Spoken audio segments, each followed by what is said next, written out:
As we talk about being 5 for 5 in your fight against MS, I also want you to be 3 for 3 in your fight against COVID-19.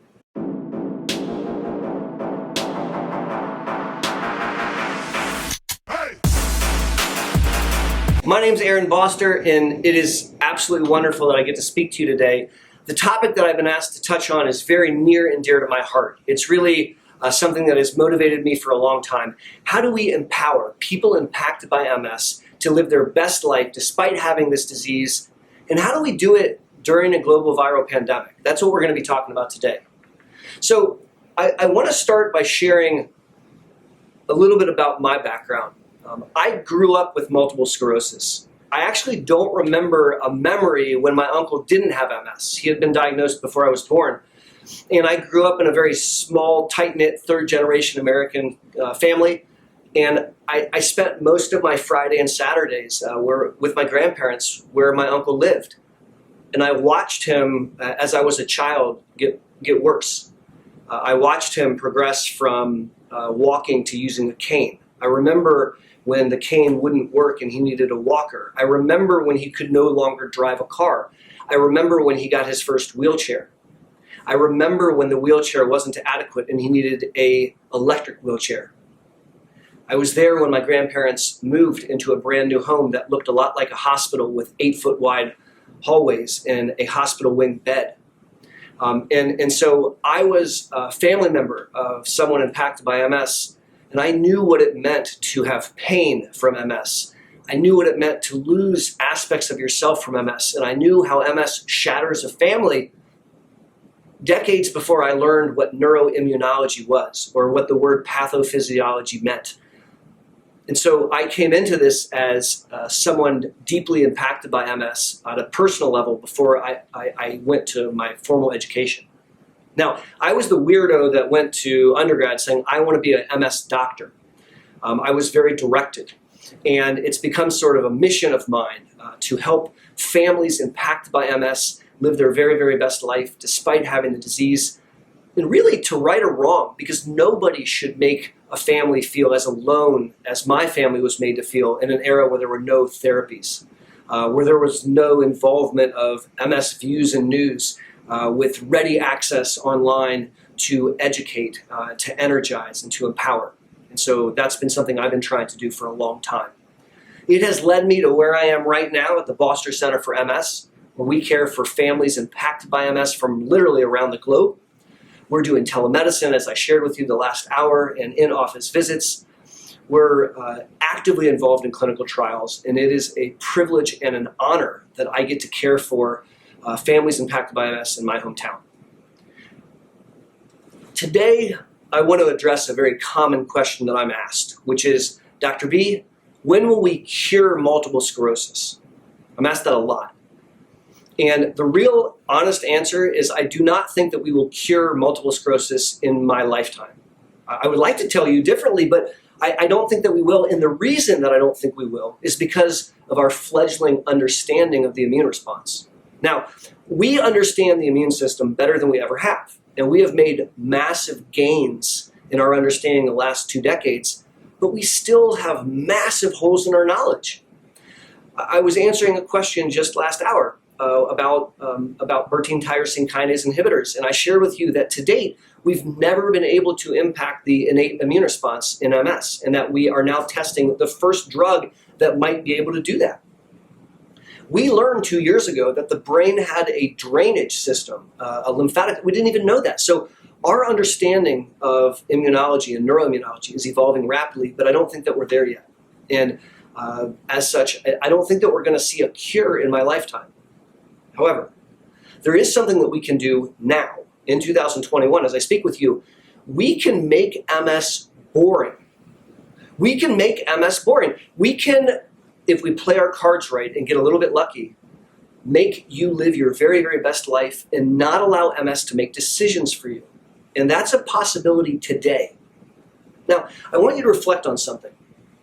We don't cure very many things in MS. We don't cure very many things in medicine. Most of the things that we do in medicine, we treat things, we don't cure them. We don't cure diabetes, we don't cure high blood pressure, we don't cure high cholesterol. We treat diabetes. We treat hypertension. And if you use diabetes as an example, that used to be a death sentence. People generations ago who had type 1 diabetes would go into renal failure and die. Nowadays, you might not even know that your friend has diabetes unless you happen to eat chocolate cake with them and they get out a little pen. You say, what are you doing? I say, oh, I'm giving myself my insulin. I'm not trying to suggest that it's easy to have diabetes. It's not. It's hard. But with effort, you can make diabetes boring. And increasingly, we can do that with MS. We can make MS boring. And we can make MS boring despite a global viral pandemic, which is exactly what I'm going to talk to you about today. I'm going to teach you how to be 5 for 5 in your fight against MS and how to be 3 for 3 in your fight against COVID. Quite literally, that's what I'm about to do in this next couple minutes, is go over how to up your game, how to become empowered, how to become energized, how to educate yourself to live your very best life without getting rid of MS, curing MS, but treating your MS in a way that makes it boring. Being 5 for 5 in your fight against MS and 3 for 3 in your fight against COVID is what we're going to do. So let's jump into that right now. When I say I want you to be 5 for 5 in your fight against MS, I'm talking about 5 things that I'm aware of that slow the disease down and help you live your best life. Now, I used to talk about being 4 for 4, and when we get to number 5, I'll explain why I added that one in. A lot of it has to do with COVID. So number 1 in being 5 for 5 in your fight against MS, number 1 is to not smoke stuff, right? So smoking increases the risk to develop MS. It actually doubles the risk to develop MS. So if you had a group of people that don't smoke and a group of people that smoke, the smokers are twice as likely to develop multiple sclerosis. And that's actually a really big deal. Maybe even a bigger deal is if you have MS and you smoke, you speed up the disease by almost 50%. So it's the biggest modifiable risk factor that we have to slow down MS is to not smoke or quit smoking. Now, when I say don't smoke stuff, I said that on purpose. I didn't say don't smoke tobacco. I said don't smoke stuff because I also want to talk about ganja, cannabis, medical marijuana. And I don't want you to smoke cannabis. So I am a medical marijuana recommender, but it is not my recommendation that you take cannabis and light it on fire and then you suck in the smoke because that's super pro-inflammatory. It's pro-inflammatory to your lungs, but it's also pro-inflammatory to your bloodstream and your brain and immune system and nervous system, just like with tobacco. So there are other ways of ingestion if we're going to do that. But the point is we don't want to smoke stuff. Now, in reality, that number 1, don't smoke stuff, is the entrant to a very large discussion about managing cardiovascular risk factors. And in reality, smoking is just one of many cardiovascular risk factors. And if you address cardiovascular risk factors, it slows down your MS. Allow me to repeat. If you treat cardiovascular risk factors by engaging in brain health, you make your MS get worse slower for real. Now, the converse is true. If you allow unchecked hypertension and high cholesterol and smoking and diabetes and morbid obesity and inactivity, your MS speeds up. You actually get worse faster. And so it is really, really important to look at that. If you have MS, you need to have your cholesterol checked. If you have MS, you need your blood pressure checked. If you have MS, you need to be screened for diabetes. If you have MS and you're obese, we need to work on getting you fit. Now, let's be honest, that's true for all human beings, but in MS, there's an additional reason, because if those things aren't controlled, your MS gets worse faster, and the whole goal here is to make it boring. So that's number 1 in being 5 for 5 in your fight against MS. Number 2 is to supplement low levels of vitamin D3. So when I was in med school, they taught me a bunch of stuff, and it's funny how a lot of it wasn't accurate. For example, I was taught that vitamin D is just a fat-soluble vitamin that helps with bone absorption. Not true. It does a bunch of things. And it has a role in the immune response. And low levels of vitamin D are associated with an increased risk of developing MS. So particularly pre-puberty, if a human being has low vitamin D levels, it increases the risk that they develop MS later. And we believe that higher levels of vitamin D may be protective. If you have MS and you have a low level of vitamin D, which I will define as less than 50, it correlates with bad outcomes, more attacks, more spots, increased progression, faster brain volume loss, bad stuff. And if we supplement vitamin D3, and we drive your level above 50 but below 100, we slow those things down. We actually improve outcomes. And so number 2, and being 5 for 5 in your fight against MS, is to supplement vitamin D. Now, I said D3 on purpose because D3, in my opinion, is better absorbed in the human body than D2. And if you ask me, well, how much? I answer that question based on drawing some blood and looking at your vitamin D 25-OH blood level.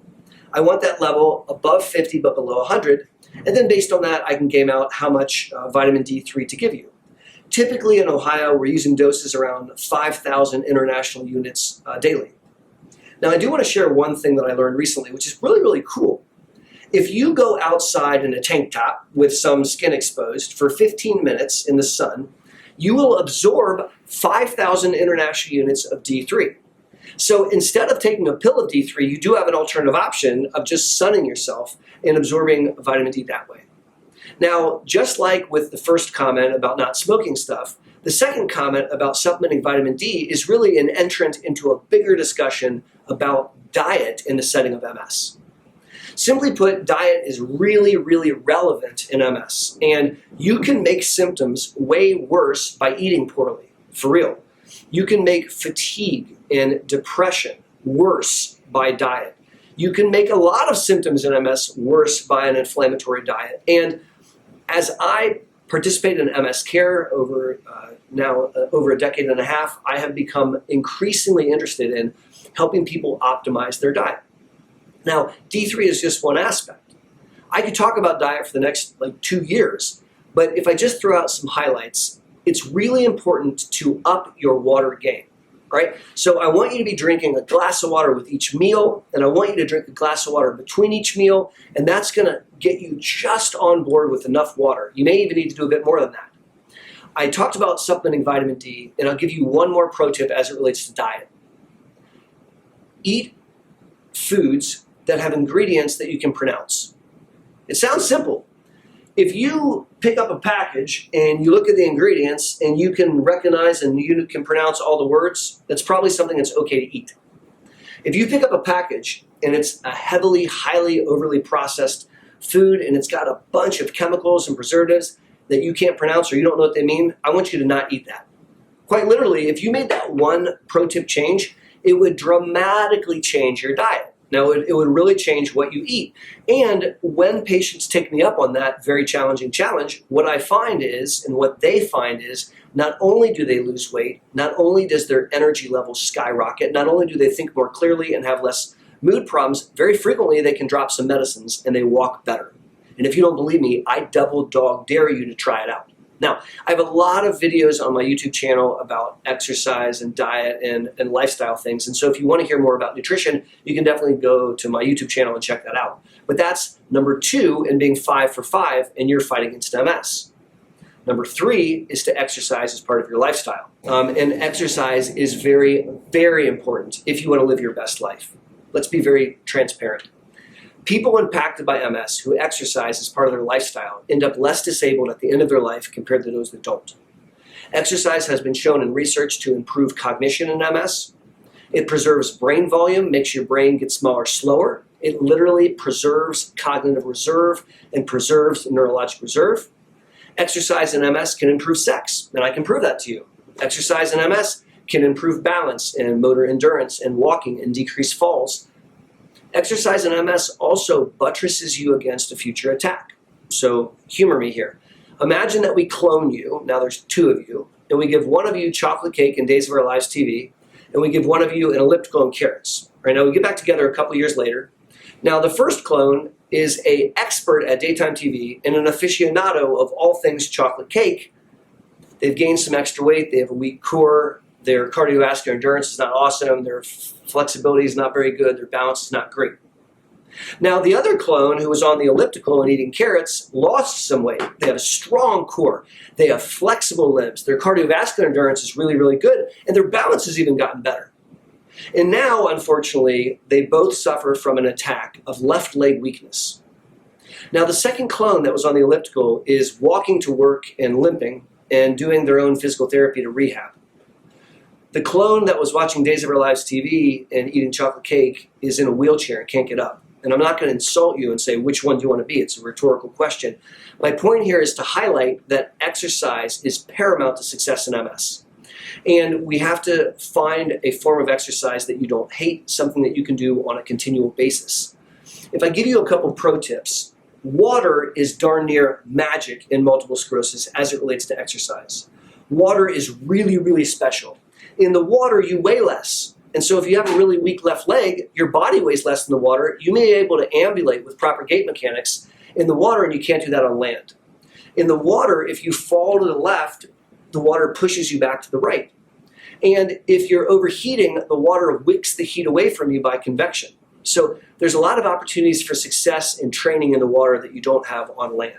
And I always want people to look for water Zumba, water aerobics, water swimming, what have you. You could even just throw a life jacket on and take your walker in the pool and walk laps in the shallow end. I've had patients do that with extreme success. So there's a lot that we could talk about as it relates to exercise in MS. It is a critically important part of doing your very best to live your best life. Again, I have a bunch of YouTube videos. Gretchen has a bunch of YouTube videos. Check those out and up your game and find a form of exercise that works well for you and your lifestyle. Very, very important. That's number 3. Number 4, and being 5 for 5 in your fight against MS, is to take the most effective disease-modifying therapy that you're able to take and comfortable with and make sure it's working. Now, listen to the sentence again. I want you to take the most effective DMT that you're comfortable taking and make sure it's working. And I crafted that sentence very specifically. There are 25 different formulations of MS medicines available in the United States to treat relapsing MS, and they are not all equal. Some of the drugs are not as good as others, and I don't want you on a lower efficacy drug if there's a higher efficacy drug that brings more to the table that you're eligible for. And so I view it as my responsibility to help educate you and up your game and teach you about disease-modifying therapies and help you understand your risk profile and if it's appropriate to consider a high efficacy drug, why we would do that, and to make sure that you're comfortable. And then we have to monitor and make sure it's working. So at the Boster Center for MS, we do a lot of monitoring. We're going to learn whether your drug's working or not, really through 3 means. Number 1, and the most important, is what you tell me, because you're a you expert. You know more about you and your MS than I ever will.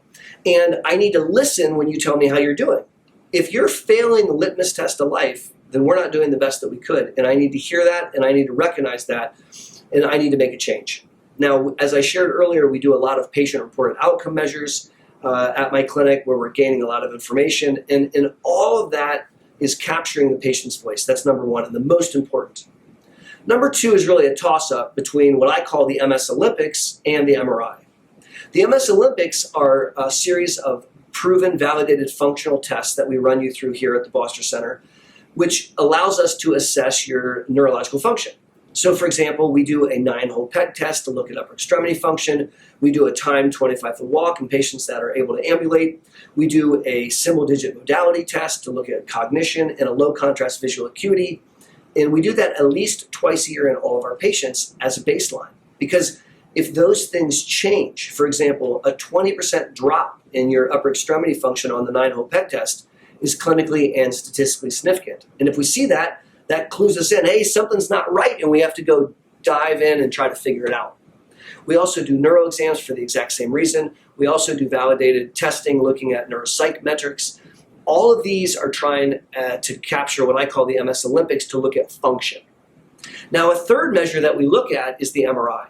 And in folks under the age of 60, I think it's appropriate to get an MRI at least once a year of the brain and at least once every other year of the spine, the cervical spine. And if we're seeing accelerated rates of brain volume loss, that's not okay. And if we're seeing new spots, that's not okay. And if we're seeing bigger spots that are growing compared to last year, that's not okay. And so there are multiple measures. We're constantly surveying and assessing, are you winning? Is the drug working? And so if it's not working, then we have to break up with that drug and take it out of our phone and delete it off Facebook and tell the drug, look, I'm going through some things, I'll call you, and then we don't call them, and then we go on something different. Now, that's being 4 for 4 in your fight against MS. And many of you that have followed my YouTube channel or are familiar with me know that I've been talking about being 4 for 4 for many, many years. And right around just before the global viral pandemic hit, so February of 2020, I was in New York doing a recording for a really cool MS program with a friend of mine, an amazing doctor who works at the Cleveland Clinic. She is a psychologist, one of the best that I've ever worked with. Her name is Dr. Amy Sullivan. So Dr. Sullivan and I were in New York at this recording, and I was talking about being 4 for 4, and she said, "Boster, it should be 5 for 5." And I said, "No, it's not. It's 4 for 4." And she said, no, it should be 5 for 5. You're missing one." "What am I missing?" I asked her. And she said, "Daily mindfulness." And she's right. What's missing from 4 for 4, this finger that I forgot to open, number 5, is in a practice every single day of mindfulness. Now, what is mindfulness? Mindfulness is when you are in the present moment with no prejudice and no judgment. You're not telling yourself movies in your mind about what might happen in the future. And you're not lamenting about things in the past. You're literally focused on being present in the now. Now, if I sound like cuckoo for Cocoa Puffs, then I bet you've never tried it. And that's the way I felt when I first learned about mindfulness. I was like, that's some hocus pocus. No, it's not. And I'm going to use myself as an example. I lead a very fast-paced, stressful life. I am passionate about what I do, and I work really hard, and I work long hours, and I run really a lot. I've got a busy family life, and I don't take a lot of time for myself. And I started to pay attention to Dr. Sullivan's recommendation, and I started to practice a form of daily mindfulness. And it's really changed my life. I now do what's called shower meditation. So every morning, my lifestyle, I take a shower, right? Get cleaned up so I don't stink at work. And I've started to do the following. Once I get the water running, I literally sit down in my shower, Indian style. I close my eyes and I practice breathing. I breathe in and I breathe out. And I visualize the number 1, the number 2. I count up to 10 and then I go back down. Now, that sounds very simple, but I have to be honest. It took me weeks and weeks and weeks before I was able to count from 1 to 10 without an intrusive thought. Hurry up and get ready for work. What are you going to do at clinic today? Did you take care of that patient all right? What if you forgot something? And I had to really fight and struggle. So no, I'm just counting. I'm being present in the now. Now, I've gotten good at it, and I actually really look forward to it. And when I finish my shower in my shower meditation, I'm not just clean and not stinky. I am supercharged for my day. Mindfulness doesn't have to be in the shower. You can practice mindful meals, where you just turn the TV off and the radio off and you don't bring your phone to the table and you look at what you're eating and you really think about the food and you smell it. Like, actually pay attention. Don't just gobble it down. You think about the people that you're around and you take 5-10 minutes and just be present in the now. Daily mindfulness has never ever been more relevant than during a global viral pandemic. The world is unbelievably challenging right now.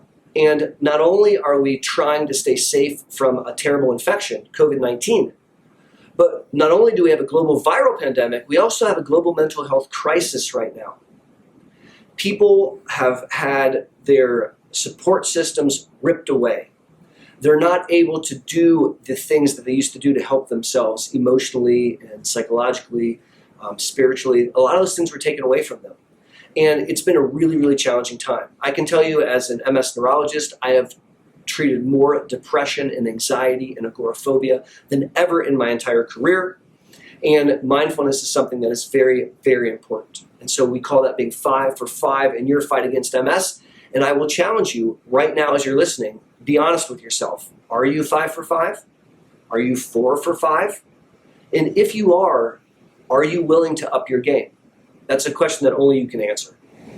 Now, I do want to touch on the fact that I am giving this lecture during a global viral pandemic, and it is not over yet. And as we talk about being 5 for 5 in your fight against MS, I also want you to be 3 for 3 in your fight against COVID-19. And so I'd like to spend the next couple minutes wrapping up this lecture talking about how you can be 3 for 3 in your fight against COVID-19. There is a lot of hype about COVID-19. There's a lot of politics inappropriately inserted into COVID-19. There's a lot of drama for your mama about COVID-19 and about vaccines and about MS therapies and the like. And I want to make it really simple for you, okay? So 3 things that you need to be doing to be safe and healthy during COVID-19.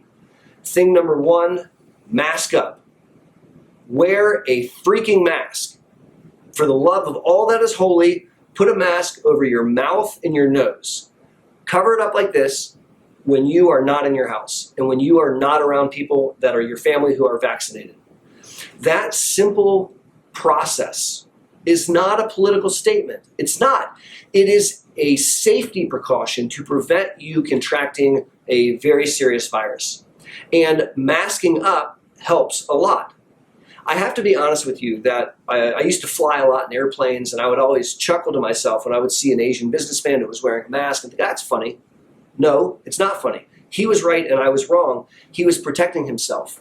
And I will probably wear a mask in public and outside during the winter the rest of my life to avoid flu. I get the flu sometimes, and I didn't get it last year because I was wearing a mask, and I want you to wear a mask. And wearing a mask is empowering. It's something that you can do to protect yourself. I want you to wear a mask when you're not in your house, when you're outside, and when you're in public spaces and around people, even in your home, that are not vaccinated. That's number 1 in being 3 for 3 in your fight against COVID. Number 2 is to avoid the fray.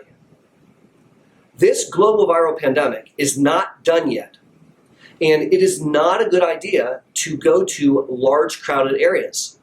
It is not time yet to revisit normal life as we knew it in 2019.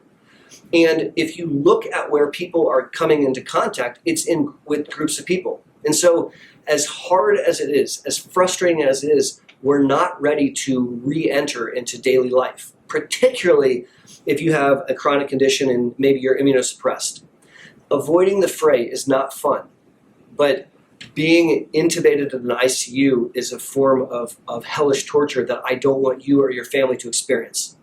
And so number 2, in being 3 for 3 against COVID, is to avoid the fray. Number 3, and arguably the most impactful, is to get boosted.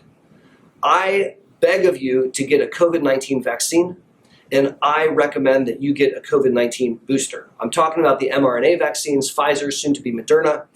These are game changers. And as we look at the world, there is a stark difference in deaths from COVID, in intubation from COVID, in hospitalization from COVID, even contracting COVID, between those that have been vaccinated and those that have not. And so it's very, very important that you get vaccinated. Vaccines for COVID-19 are safe. Allow me to repeat. Vaccines for COVID-19 are safe. We can prove that because millions upon millions of humans, including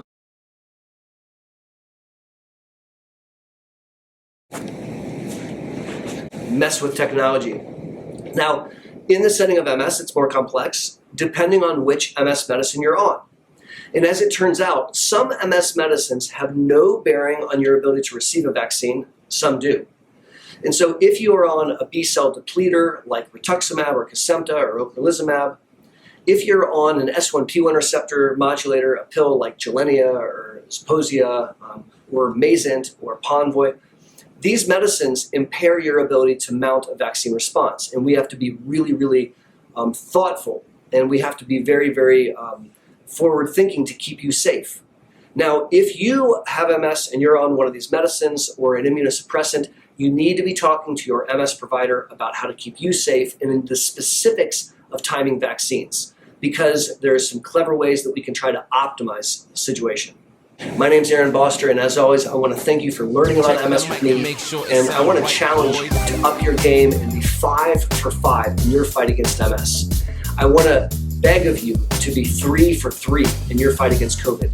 I hope that all of you are safe, and thank you so much for listening.